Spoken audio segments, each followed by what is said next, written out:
பிஜேபியில இன்னும் நிறைய அறிவு ஜீவிகள் கொட்டி கிடக்குறாங்க. அப்படி ஒருத்தர் தான் நான் பார்த்தேன் அந்த நியூஸ். என்ன மியூசிஷியன், அவருக்கு ஏதாவது இன்ட்ரெஸ்ட் இருக்கா என்ன சொல்ல வர்றாரு தெரியலையே. ஐஐடில வந்து நாங்க இனிமே எடுக்கிற போற சப்ஜெக்ட்லாம் நாங்க மியூசிக்கா கொண்டு வர போறோம். ஓ, சப்ஜெக்ட் வந்து அது எந்த மியூசிக் தெரியுமா? கர்நாடிக் மியூசிக்கோட இணைக்க போறாரா? காமகோட்டி பத்தி ஆல்ரெடி பார்த்தோம்னா அவர் என்ன சொல்றாருன்னா மாட்டு கோமியத்தை பத்தி ஒரு விஷயம் பேசி பயங்கரமா அடி வாங்கினாரு. அவர் ஒரு ஐஐடி டைரக்டர். அவரு என்ன சொல்றாருன்னா இல்ல மியூசிக் டைரக்டர். சரி, இதுக்கப்புறம்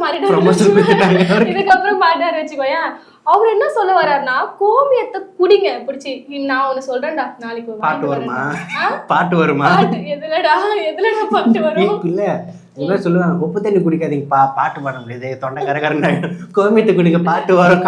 கனெக்ட் பண்ணாலும் இனிமேட்டு பண்ணுவாரு. நீங்க மேக்ஸ் வரணும்னா இனிமேட்டு கோமியம் குடிங்க அப்படி கூட சொல்றாரு. கோமா தான் ஹெல்ப் பண்ணுவாருன்னு சொல்லிட்டு அப்படி ஒரு விஷயம் கொண்டு வந்தாரு அவரு. இந்த மாதிரி எல்லா நோய் எதிர்ப்பு சக்தியும் கோமியத்துல இருக்கு, எல்லாரும் வந்து கோமிய மருந்துங்கள், அது ஒரு பெரிய மருந்து, இயற்கையான ஒரு மருந்து. கோமாதா கொடுத்துரு, கோமாதா மாடை தான் அப்படி சொல்றாரு, கோமாதா கொடுத்த ஒரு பெரிய மருந்துன்னு சொல்லிட்டு மாட்டிக்கிட்டாரு. அதை நீங்க சயின்டிபிக்கா ப்ரூஃப் பண்ணலன்னு சொல்லிட்டு மருத்துவத்துறையில இருந்து அவர் அடி நடிச்சு அப்புறம் கொஞ்ச நேரம் அமைதியாயிட்டாரு.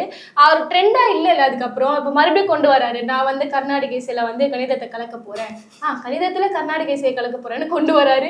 நாடு எங்க போய் முடியுதோ இந்த மாதிரியான ஒரு தொழில்நுட்பத்துறை ரீதியா வந்து வளர்ச்சி கொண்டு போயிடுவாங்கன்னு பார்த்தோம்னா, இது மாதிரியான ஒரு சங்கீத தலைவர்களை பிஜேபி டைரக்டரா போட்டு இது மாதிரி விஷயங்களை பண்ணிட்டு இருக்காங்க. நாடு எங்க போகுது, எங்க ஒரு வளர்ச்சி அடையும். இந்த மாதிரி முன்னோக்கி கொண்டு போனா அவன் மார்ஸ் 3 எங்கெங்கெல்லாம் ராக்கெட் விட முடியும் விட்டுனுக்குறாங்க.